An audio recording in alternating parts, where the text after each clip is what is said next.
마태복음 5장 13절로 16절 말씀입니다. 우리 넉절 말씀을 다 같이 한 목소리로 읽겠습니다. 너희는 세상의 소금이니 소금이 만일 그 맛을 잃으면 무엇으로 짜게 하리요? 후에는 아무 쓸데없어 다만 밖에 버려져 사람에게 밟힐 뿐이니라.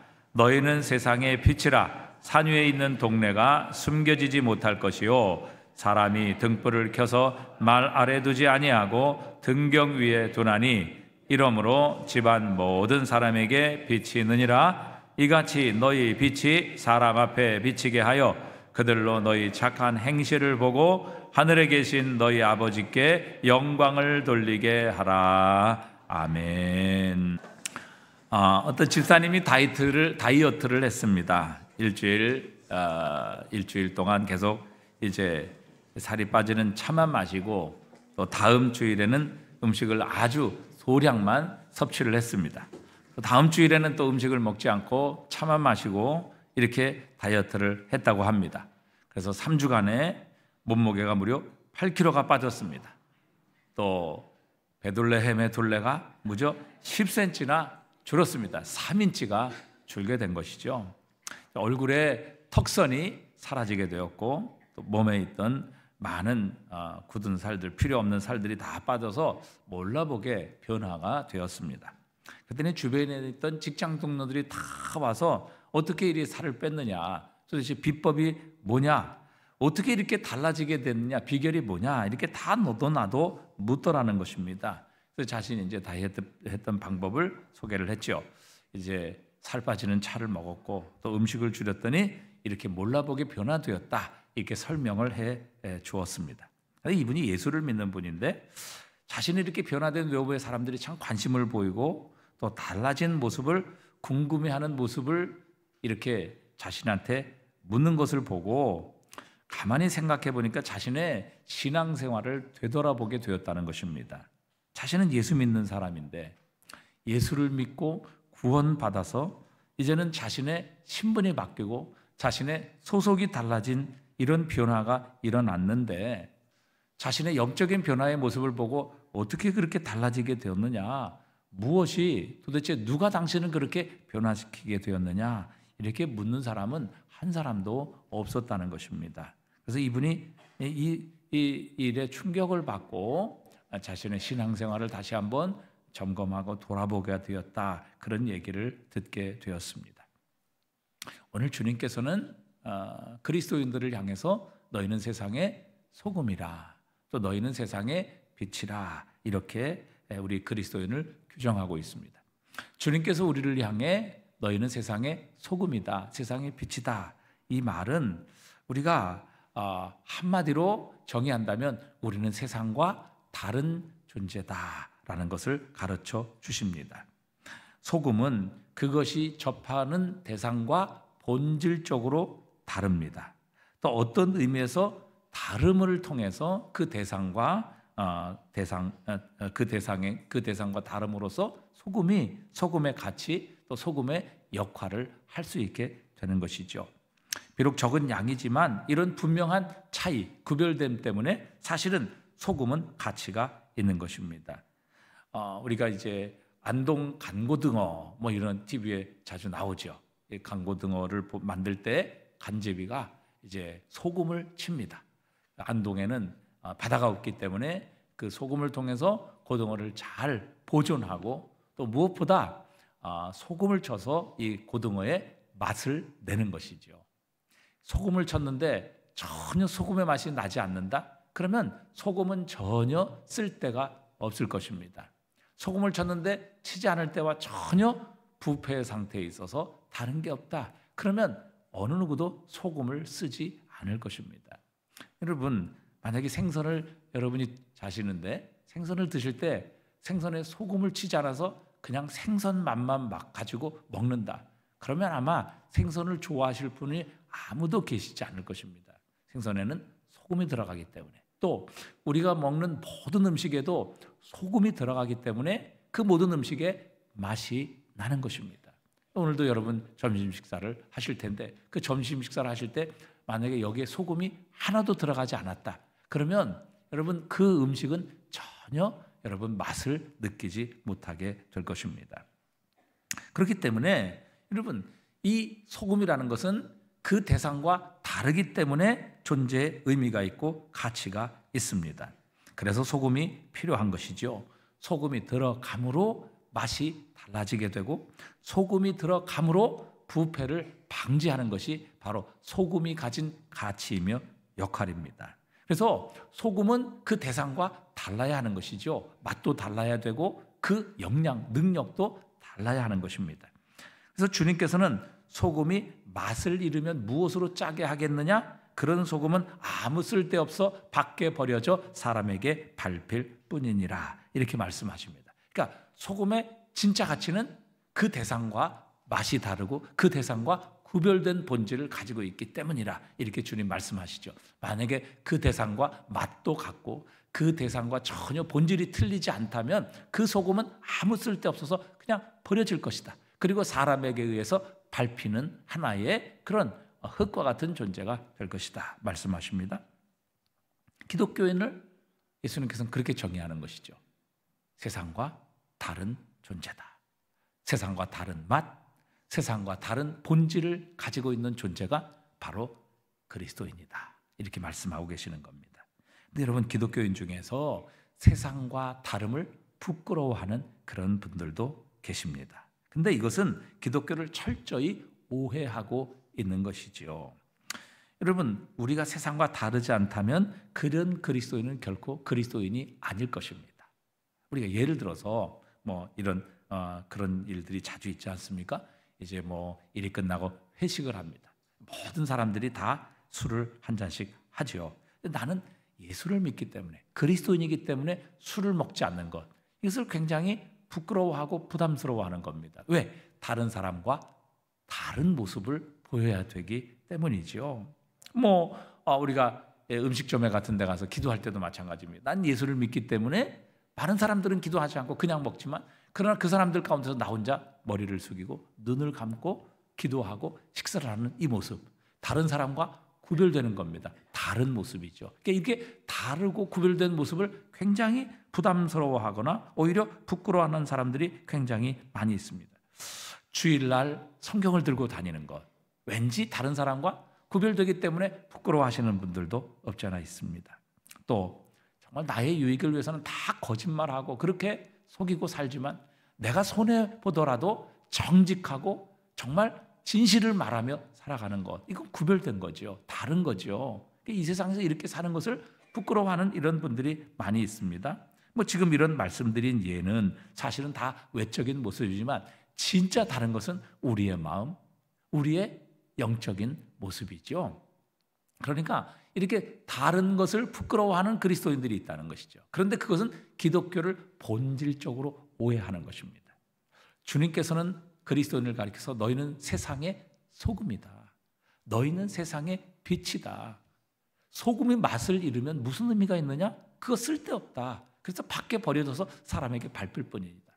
결국 주님께서는 우리를 이 세상에서 소금과 같이 전혀 다른 존재, 이 세상과 전혀 맛이 다른 존재, 이 세상과 본질이 다른 존재로 하나님께서 우리를 규정하고 계시고 그렇게 말씀하고 계시는 것이죠. 그래서 여러분 기독교는 사실 우리의 삶 자체, 우리의 본질 자체가 세상과 구별된 그런 자들입니다. 그렇지 않아요?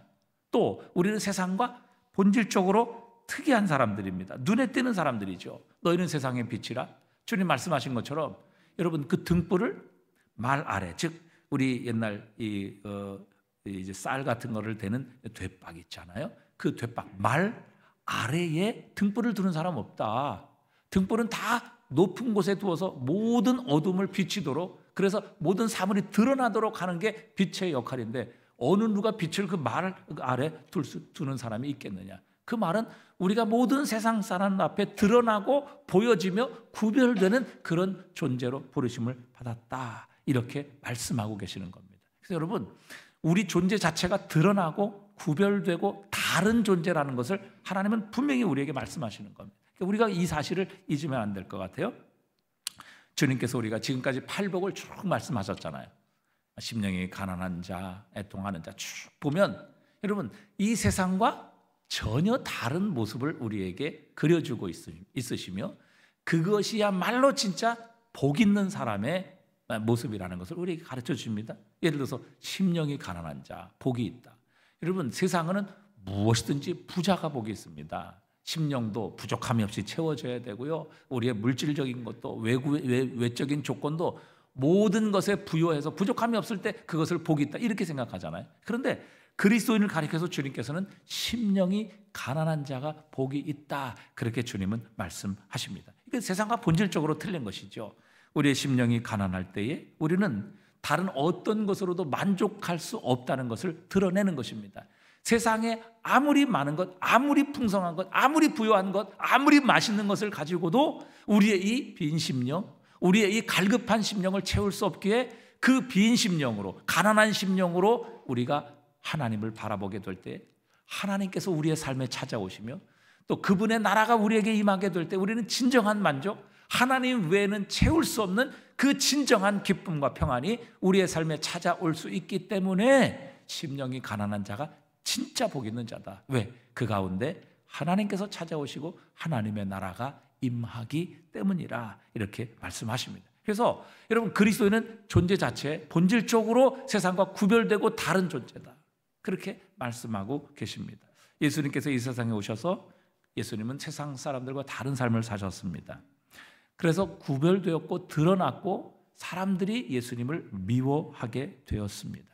예수님께서 세상과 똑같은 삶을 사셨다면 그렇게 바리새인들처럼 또 유대인들처럼 외식하는 삶, 또 그 마음에 하나님을 사랑하는 마음이 없는 삶, 그리고 하나님의 뜻대로 순종하는 그런 삶의 모습이 없었다면 예수님은 절대 드러나거나 구별되지 않았을 것입니다. 그러나 예수님이 이 땅에서 철저히 하나님의 뜻을 행하는 것을 예수님의 양식으로 삼으셨습니다. 그분의 뜻이라면 자신의 생명을 십자가에 못 박으시고 그 억울한 죽음을 친히 맞이하시는 바로 그 순종의 삶, 그래서 이 세상에서 구별된 삶을 사셨고 예수님의 그 삶 때문에 우리는 구원을 받았습니다. 귀신들이 쫓겨나게 되고 이 땅에 하나님의 나라가 임하게 된 것입니다. 여러분, 구별된 삶, 드러나는 삶, 보여지는 삶, 이것이 바로 그리스도인의 본질이며 바로 그리스도인의 삶이라 말씀하고 계십니다. 그건 예수님의 삶이지요. 우리는 예수님과 다르지요. 여러분, 그럴까요? 분명한 것은 여러분, 그 예수님께서 지금 내 안에 살아 계십니다. 그 주님께서 내 안에 살아 계시다면 나를 통하여 주님의 이름이, 주님의 능력이, 그 주님의 모습이 드러나고 나타나야 하지 않겠습니까? 자, 우리의 본질적인 변화가 과연 어떻게 일어나야만 하는지 그 힌트를 마태복음 8장에서 이렇게 말씀하십니다. 마태복음 8장에 보면 한 서기관과 또 예수님을 따르겠다는 제자의 이야기가 나옵니다. 마태복음 8장 19절에 보니까 한 서기관이 나와 예수께 아뢰되 선생님이여 어디로 가시든지 저는 따르리이다. 예수께서 이르시되 여우도 굴이 있고 공중의 새도 거처가 있으되 인자는 머리 들 곳이 없다 하시더라. 제자 중에 또 한 사람이 이르되 주여 내가 먼저 가서 내 아버지를 장사하게 허락하옵소서. 예수께서 이르시되 죽은 자들이 그들의 죽은 자들을 장사하게 하고 너는 나를 따르라 하시니라. 여기 보면 두 사람이 나오죠. 한 사람은 유대의 서기관입니다. 유대의 서기관은 아주 엘리트 집단에 속하는 사람입니다. 당시 모든 유대인들에게 존경을 받는 그런 위치에 있었고 사회적인 영향력도 막강했던 사람입니다. 사람들이 되고 싶어하는 그런 위치에 오른 사람이었지요. 안 그래도 유대 지도자들에게 많은 반대를 받았던 주님이십니다. 그리고 핍박을 받았던 분이시죠. 그런데 유대 사회에서 이 엘리트인 서기관이 예수님께 나와 예수님을 인정합니다. 그리고 주님, 선생님 어디를 가시든지 제가 따르겠나이다 이렇게 말을 했습니다. 여러분, 얼마나 이게 사실 예수님의 입장에서는 흥분되는 일이겠습니까? 얼마나 고무적인 일이겠어요? 거기에다가 헌신적으로 오직 주님만을 따르겠습니다 이렇게 마음에 적극적인 결심까지 하며 주님께 자신의 이야기를, 자신의 마음을 이야기했습니다. 그렇다면 예수님께서는 정말 쌍수를 들어 환영하며 예수님을 따르겠다고 결심하고 헌신한 그 서기관의 그 결단을 정말 고마워하며 그를 받아주어야 하시는 것 아니겠습니까? 그런데 예수님의 반응은 뜻밖입니다. 여우도 굴이 있고 공중에 새도 있지만 인자는 머리 둘 곳이 없다 이렇게 말씀하십니다. 이 말씀은 한마디로 그런 겁니다. 너는 집에 가라. 넌 절대 내 제자가 될 수 없어. 이런 말씀입니다. 반면 또 한 사람은요, 주님, 내가 먼저 가서 내 아버지를 장사하게 허락하옵소서. 이렇게 말씀을 드리자 죽은 자들을 장사하게 만들고 너는 나를 즉시 따르라. 이렇게 대답하십니다. 오히려 이 사람은 정말 소극적으로 주님을 따르는 것처럼 보입니다. 오히려 자신의 일, 또 자신의 부모님이 예수님보다 먼저 우선순위라는 것을 그렇게 말씀하고 있는 것처럼 보입니다. 그렇다면 이 사람에게는 야, 너는 나보다, 내 말보다 내 가정, 내 부모가 우선순위이기 때문에 넌 내 제자가 될 수 없어. 이렇게 나오셔야 맞는 상황이었습니다. 그런데 오늘 예수님께서는 이 유대 서기관과 또 주님을 따르라겠다고 하는 이 제자와는 정 우리의 상식과는 반대로 말씀하십니다. 자, 그럼 왜 주님께서는 이 서기관에게, 유대 주님을 따르겠다고 결심한 이 유대 엘리트였던 서기관에게 이런 반응을 보였을까 하는 것입니다. 먼저 예수님께서는 서기관의 마음을 알고 계셨던 것이죠. 그의 중심이 어떤 것인지를 이미 보고 계셨던 것입니다. 여우도 굴이 있고 공중의 새도 거처가 있을 때 인자는 머리 둘 곳이 없다. 이 말씀은 들에서 살아가는 여우도 마지막 저녁 시간이 되면 자신이 거처하고 잠을 자는 굴을 가지고 있다. 공중의 새도 저녁까지 열심히 먹이 사냥을 하지만 그러나 저녁이 되면 자신이 거처하고 자신이 쉬는 바로 그런 둥지가 있다. 그 둥지를 찾아가서 거기서 쉰다. 그러나 예수님을 따르는 자는 세상에 어떠한 안전도 어떠한 보장도 없다. 이렇게 서기관에게 말씀하십니다. 그러니까 이 서기관이 예수님을 따른다고 했을 때 이 서기관의 마음, 서기관의 중심에는 무엇이 있었는가 하면 서기관은 이미 자신의 세계가 있었습니다. 자신의 종교가 있었고 자신의 삶이 있었고 자신의 신앙이 있었는데 예수님을 따르겠다는 이 결단과 결심은 바로 자신의 모든 세계에 한 가지를 더하는 것, 즉 자신의 인생에 그저 액세서리밖에 되지 않았던 것이죠. 자신의 여러 가지 삶에 예수님을 따르는 삶, 예수님을 믿는 삶은 단지 하나를 더하는 것이었을 뿐이라는 사실입니다. 예수님을 믿는 것, 예수님의 제자가 되는 것은 결코 그런 의미가 아니라고 예수님은 이 서기관을 향해 돌려보내시는 것입니다. 여러분, 예수를 믿는다는 것은 이 서기관이 예수님을 따를 때 가졌던 이 마음, 자신의 모든 삶이 있고 자신이 좋아하고 싫어하는 모든 것이 있는데 그 중에서 또한 자신이 원하고 좋아하는 것을 한 가지를 더해서 갖는 바로 그것이 예수님을 따르는 것, 예수님을 믿는 것이 아니라는 사실입니다. 여러분, 예수를 믿는다는 것은요, 삶의 기초가 바뀌는 것을 의미하는 것입니다. 예수를 믿는다는 것은요, 삶의 근거가 달라지는 것입니다. 우리의 생명의 원천이 바뀌는 것을 의미합니다. 예수를 믿는다는 것은요, 우리의 삶의 주인이 완전히 바뀌고 체인지되는 것을 의미하는 것입니다.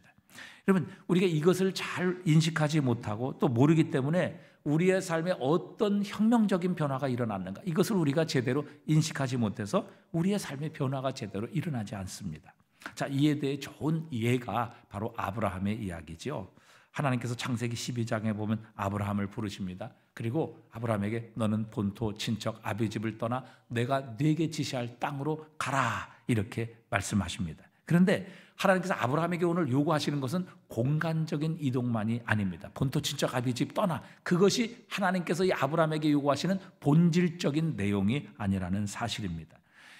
하나님께서 아브라함을 불러 너 본토 친척 아비집을 떠나 내가 내게 지시할 땅으로 가라 라는 이 말씀은 이 아브라함에게 너의 이제 모든 근거, 삶의 터전, 너의 삶의 원동력, 너의 생명, 너의 주인은 이제 더 이상 너의 본토 친척 아버지 집이 아니라 바로 나 하나님이며 내 말이니라, 이렇게 가르쳐 주고 계시는 겁니다. 자, 여러분, 왜 우리의 삶의 변화가 보이지 않습니까? 왜 다이어트를 하면 그런 외적인 모습이 확 사람들에게 눈에 띄고 사람들은 어떻게 나의 삶에 그런 변화가 일어났냐고 이렇게 묻는 그런 일들이 일어나는데, 왜 우리가 그리스도 예수를 믿음으로 우리의 삶의 본질적인 변화가 일어나고 삶의 기초가 달라졌으며 우리의 생명의 원천이 달라지고 우리의 모든 삶의 근거가 달라지며 우리의 인생의 주인이 바뀌었는데 왜 우리는 이런 삶의 구체적인 변화, 혁명적인 변화가 일어나서 사람들로 하여금 당신을 변화시킨 것이 무엇입니까? 아니, 당신 도대체 어떻게 그런 변화가 일어났습니까? 이런 의문과 질문이 우리에게 전달되지 않았냐 하는 것입니다. 그것은 우리의 삶에 어떤 변화가 일어났는가 하는 것을 우리가 제대로 인식하지 못하기 때문입니다. 나의 모든 삶의 기초와 나의 생명의 원천이 바뀌었다는 것. 본토 친척 아비 집을 떠나 이제 나의 삶의 근거, 나의 안전, 나의 생명, 나의 모든 삶의 기준, 가치관, 삶의 방식의 근거는 바로 하나님이심이며 그분의 말씀이라는 사실을 우리가 제대로 인식하지 못하기 때문입니다. 예수님께서는 우리를 향해 너희는 세상의 빛이라 이렇게 말씀하십니다. 여러분, 우리가 세상의 빛이 되는 것은 우리 주님과의 관계로 인하여 일어나는 현상입니다. 그러니까 우리 자신이 발광체가 아니라는 것이죠. 그런데 예수님께서 우리를 빛으로 부르셨습니다. 요한복음 8장 12절에 보니까 우리 함께 읽어보겠습니다. 예수께서 또 말씀하여 이르시되 나는 세상의 빛이니 나를 따르는 자는 어둠에 다니지 아니하고 생명의 빛을 얻으리라. 그러니까 예수님께서 빛이라, 나는 빛이라, 나를 따르는 자는 어둠에 다니지 않고 생명의 빛을 얻을 것이라 그렇게 말씀하셨습니다. 그래서 원래 빛은 예수 그리스도이십니다. 그런데 주님은 여기에서 머물지 않으신다는 것이죠. 주님께서는 그분을 따르는 자를 빛으로 만들어주시는 분이십니다. 그래서 에베소서 5장 8절 다 같이 읽어봅니다. 너희가 전에는 어둠이더니 이제는 주 안에서 무엇이라?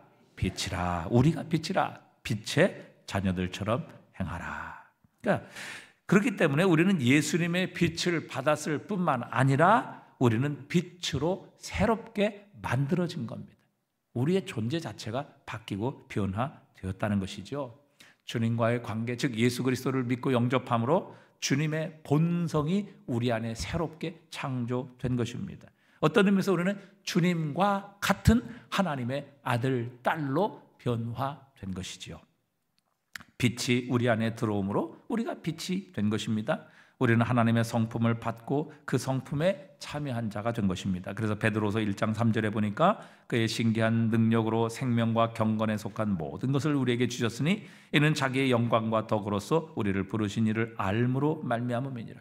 우리가 예수 그리스도를 알므로 말미암아 하나님께서 우리에게 어떤 일을 행하셨는가 하는 것을 우리가 깨닫게 된다는 것이죠. 4절에 보니까 이로써 그 보배롭고 지극히 큰 약속을 우리에게 주사 이 약속으로 말미암아 너희가 정욕 때문에 세상에 썩어질 것을 피하여 신성한 성품에 참여하는 자가 되게 하려 하셨느니라. 어떤 성품에 참여한다고요?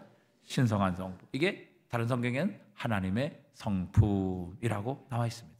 그러니까 우리가 그리스도 예수로 말미암아 하나님의 성품, 하나님의 본성, 하나님의 성격, 하나님의 이 마음을 갖게 되었다. 하나님의 그 본성을 담는 자가 되게 하셨다. 이렇게 말씀하십니다. 그러니까 여러분, 우리가 예수를 믿을 때 우리의 삶에는요 정말 과격한 변화가 일어나게 되는 것입니다. 급격한 변화가 우리의 삶에 일어나게 되는 것이죠. 그렇지 않습니까? 여러분, 우리의 소속이 달라집니다. 세상에서 하나님의 나라로, 어둠에서 빛으로, 죽음에서 생명으로. 여러분, 이 급진적인 혁명적인 변화가 예수 그리스도를 믿을 때 우리의 삶에 일어나게 되었는데, 여러분 왜 그것이 이 세상 사람들에게 그것이 보여지지 않고 증거되지 않느냐는 것이죠.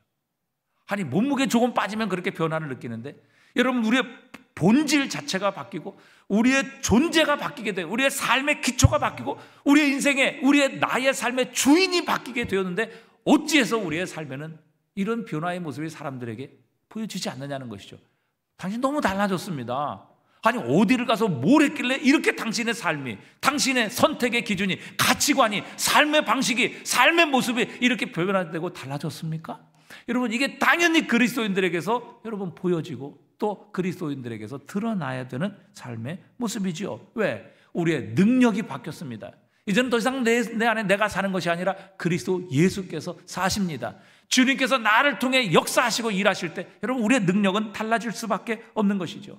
우리의 가치관이 달라졌습니다. 선택의 기준이 달라졌습니다. 여러분 우리의 마음과 생각까지 달라졌습니다. 우리의 삶이 정말 혁명적인 변화가 일어날 수밖에 없다는 것을 우리는 분명히 알아야 합니다. 여러분, 베드로의 변화를 보고 모든 사람이 놀랐죠. 성전 미문에 앉아서 평생을 안전뱅이로 구걸을 하던 거지 베드로가 찾아가서 내게 네가 원하는 은과 금은 없지만 그러나 내게 있는 것을 내게 주노니 나사렛 예수의 이름으로 일어나 걸어라. 그리고 그의 손을 잡아 일으켰을 때 평생을 안전뱅이로 지냈던 그 장애인이 그 발과 발목이 힘을 얻고 일어나 걸으며 성전으로 뛰어들어가 하나님을 찬미하는 기적의 역사가 일어나게 하셨습니다. 많은 사람들이 보고 아니 도대체 당신 그런 변화가 어디에서 났습니까? 아니 당신 능력 어디서 났습니까? 이렇게 베드로를 주목하기 시작했습니다. 그때 베드로가 이렇게 말합니다. 베드로가 이것을 보고 백성에게 말하되 이스라엘 사람들아 이 일을 왜 놀랍게 여기느냐? 우리 개인의 권능과 경건으로 이 사람을 걷게 한 것처럼 왜 우리를 주목하느냐? 여러분, 나를 주목하지 마십시오. 이건 내 능력이 아닙니다. 이건 내가 가진 천부적인 소질도 아니고 내가 처음부터 가지고 태어났던 그런 역량도 아닙니다. 그러면서 베드로가 말합니다. 여러분이 생명의 주를 죽였습니다. 그러나 하나님이 죽은 자 가운데서 그를 살리셨으니 우리가 이 일의 증인입니다. 그 이름을 믿음으로 그 이름이 너희가 보고 아는 이 사람을 성하게 하였나니 예수로 말미암아 믿음이 너희 모든 사람 앞에서 이같이 완전히 낫게 하였느니라. 예수 그리스도를 믿는 그 믿음이 그리스도 예수를 통해서 이 사람에게 나타났다.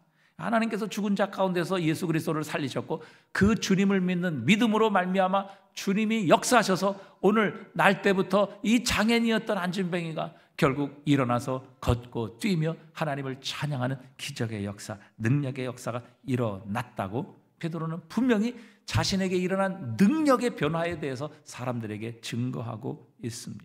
여러분, 예수 그리스도를 믿는 사람들의 모습이 바로 이런 것이죠.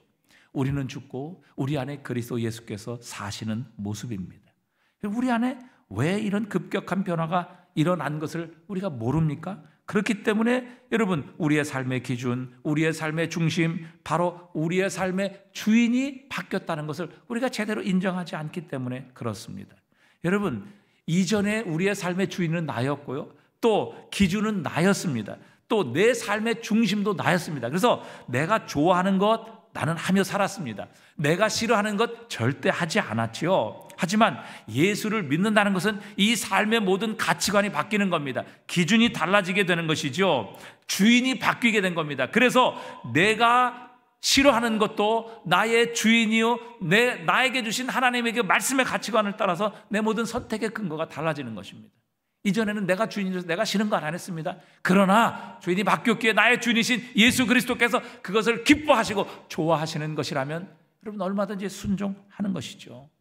내가 좋아하는 것이라도 주님께서 기뻐하시지 않는 것이라면 이 모든 것을 내려놓는 삶, 여러분 바로 이런 삶에서 우리의 삶의 급격한 변화의 모습이 드러나게 되는 것입니다. 여러분 바울을 보십시오. 고린도서 11장에 보면 그가 당했던 고난에 대해서 증거합니다. 유대인들에게 40에 하나 감한매를 5번 맞았다.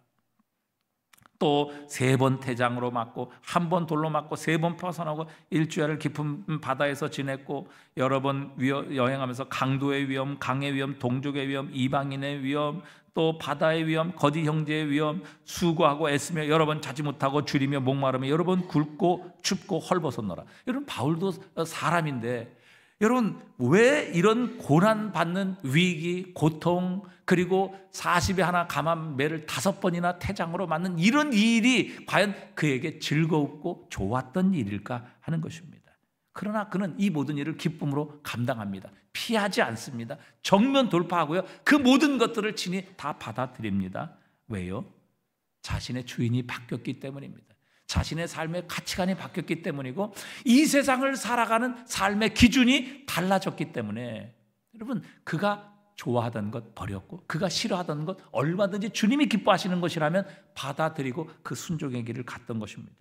바울이 이전에 가치 있게 여겼던 것, 좋아했던 자랑하는 것들 참 많았습니다. 그런데 바울은 빌립보서 3장 7절에서 이렇게 말합니다. 그러나 무엇이든지 내게 유익하던 것을 내가 그리스도를 위하여 다 해로 여길 뿐더러 또한 모든 것을 해로 여김은 내 주 그리스도 예수를 아는 지식이 가장 고상하기 때문이라. 내가 그를 위하여 모든 것을 잃어버리고 배설물로 여김은 그리스도를 얻고 그랬습니다.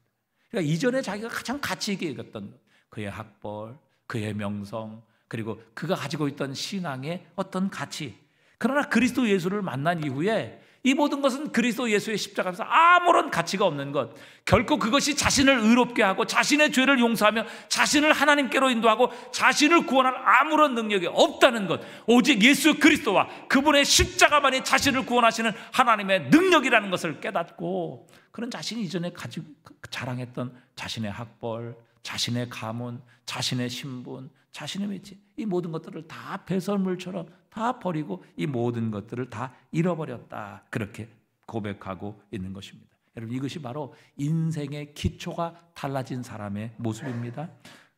삶의 주인이 바뀐 그리스도인의 모습이라는 사실입니다. 여러분, 우리는 가치관이 달라졌습니다.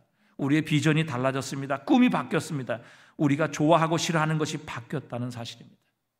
여러분, 찬송 436장에도 보면 나 이제 주님의 새 생명 얻은 몸, 옛것은 지나고 새 사람이로다.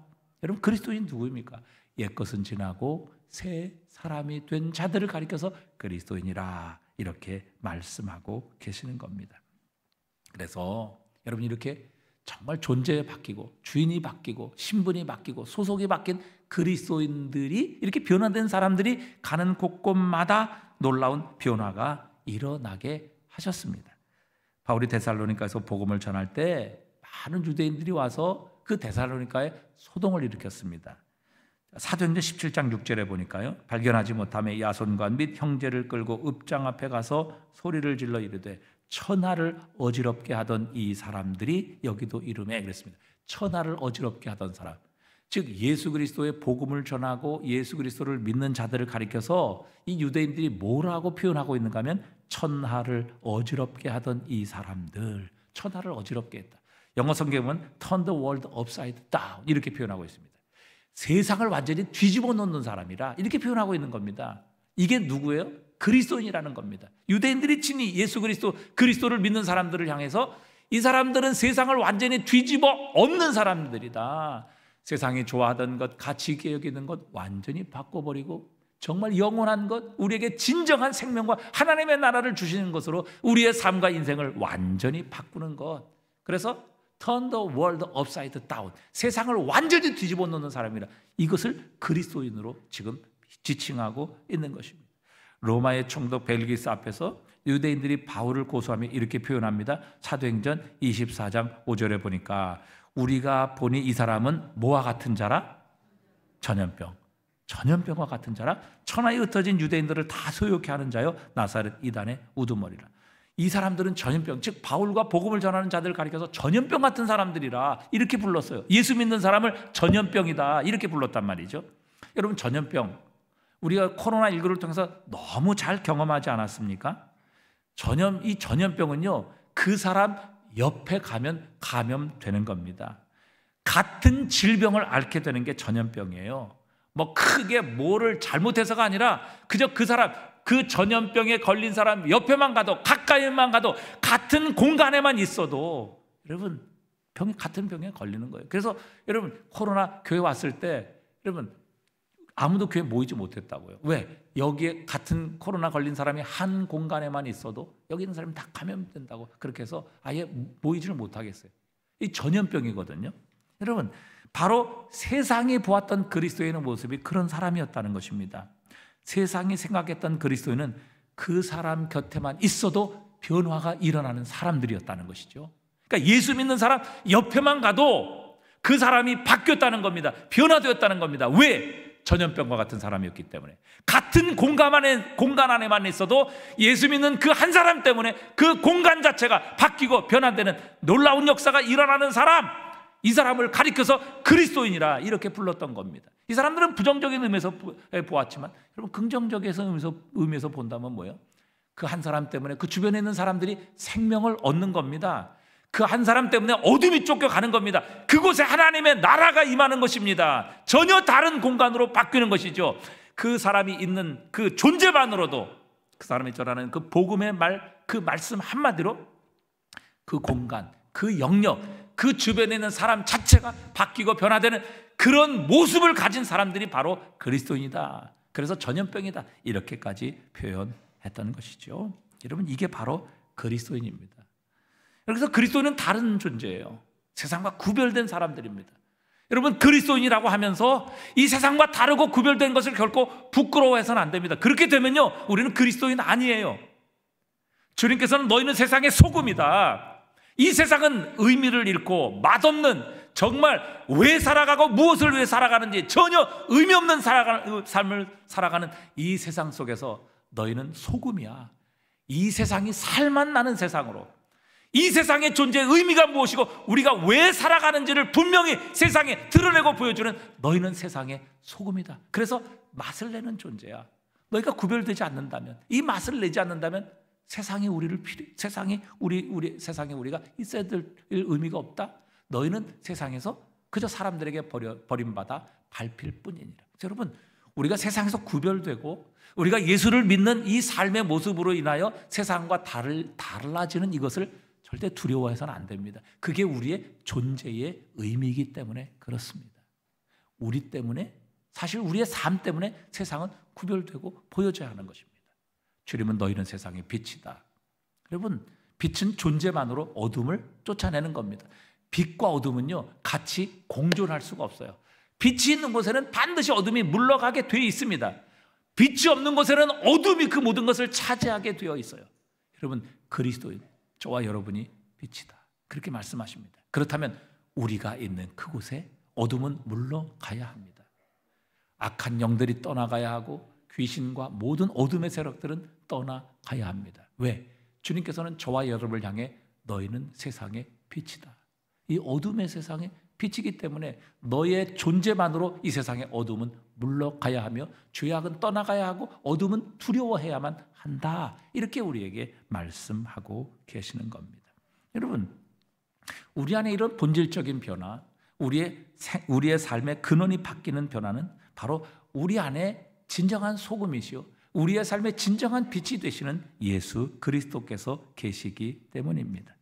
지금까지 내가 중심이 되었는데, 그래서 내가 싫어하는 것 안 했고 좋아하는 것만 했습니다. 그런데 우리의 삶의 중심, 근거, 기준, 주인이 바뀌었기 때문에 내가 싫어하는 것 할 수 있습니다. 내가 좋아하는 것 하지 않게 될 수 있다는 사실입니다. 예수를 믿으면 이런 급격한 변화가 일어날 수밖에 없습니다. 정말 예수님을 나의 주인으로 믿고 영접하는 순간 우리의 삶엔 이 혁명적인 변화, 본질적인 변화, 그래서 이 세상 의미 없는 삶, 맛없는 삶에서 이 세상의 소금이 되는 삶, 정말 맛을 내는 삶, 그리고 이 세상의 모든 부패와 또 썩어짐을 방지하는 이런 삶으로 우리가 바뀌게 된 것이며, 이 어둠의 세상에서 빛이 되어지는 이런 변화가 우리의 삶에 예수 그리스도를 믿고 영접하는 사람에게 일어나게 하시는 겁니다.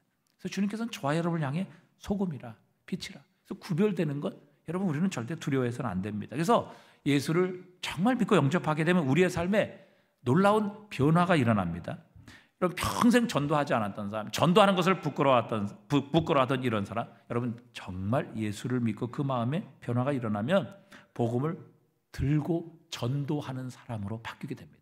오히려 전도하다가 부끄러움 당하고 전도하다가 핍박받으면 내가 주님의 이름으로 핍박받는 것으로 인하여 오히려 기뻐하고 감사하는 이런 혁명적인 변화가 일어나게 하시는 겁니다. 이게 예수를 믿는 사람의 진정한 모습이죠.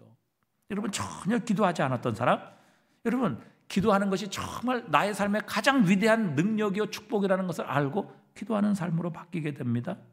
여러분, 밤에 늘 나쁜 짓 하고 밤에 늘 늦게 자고 새벽까지 늘 안 좋은 일 하다가 여러분 아침에 늦게 일어나는 이런 사람, 여러분, 정말 예수를 믿음으로 그의 존재와 그의 모든 생명의 근원이 바뀌고 또 그의 주인이 바뀌게 될 때 여러분 새벽을 깨우는 사람으로 변화되는 역사가 일어나게 됩니다. 여러분, 이런 변화가 일어날 때 사람들이 우리를 궁금해하지 않겠습니까? 아니, 어떻게 당신이 그런 삶을 살 수 있습니까? 밤늦게까지 오락하고 죄짓고 그다음에 술 먹고 이러던 사람이 어떻게 그 밤에 일찍 자고 아침에 일찍 일어나 새벽에 기도로 하루를 시작하는 이런 삶의 변화가 있을 수 있습니까? 여러분, 묻지 않겠어요? 궁금해하지 않겠습니까? 이게 바로 그리스도인의 모습이라 우리에게 말씀하고 계십니다. 늘 대접받기를 원하고 늘 사람 다스리고 지배하기를 원하는 사람이 그리스도 예수를 믿고 만남으로 말미암아 예수님처럼 다른 사람의 발을 씻기고 섬기는 삶의 자세와 태도로 그 마음과 태도가 바뀌는 이런 변화가 일어나게 되면 여러분, 사람들이 묻지 않겠습니까?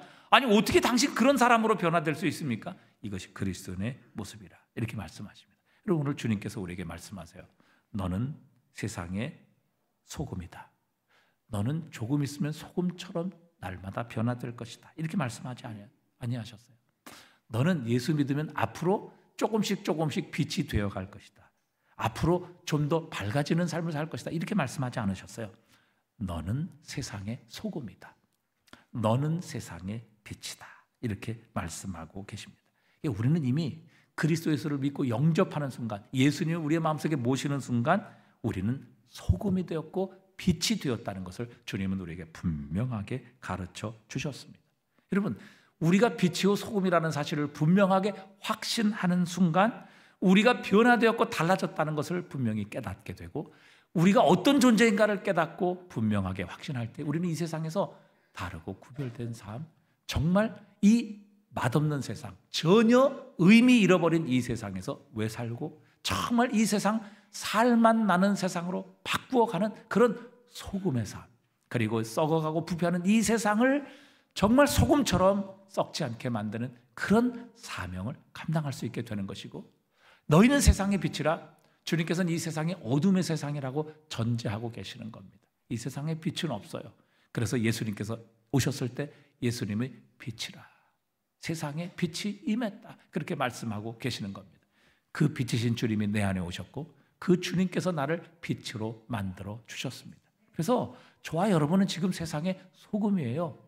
저와 여러분 세상의 빛입니다. 그럼 이것을 확신하고 계십니까? 이것을 확신하지 못하기 때문에 다른 사람과 달라지는 것을 되게 부끄러워해요. 두려워한단 말이죠. 그렇게 되지 않기를 원해요. 그렇지 않습니다.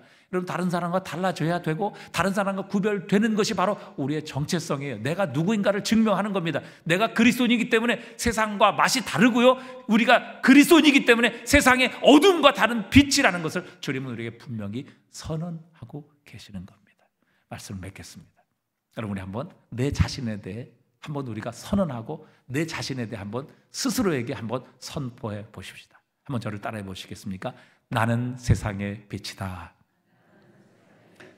나는 세상의 소금이다. 확신을 가지시고 좀 하시면 좋을 것 같아요. 네.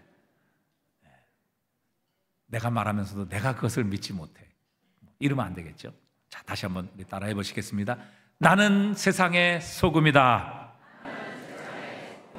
나는 세상의 소금이다. 나는 세상의 빛이다. 나는 세상의 빛이다. 내가 가는 곳에 어둠이 물러가게 될 것이다. 내가 가는 곳에 살맛 나는 인생이 펼쳐지게 될 것이다.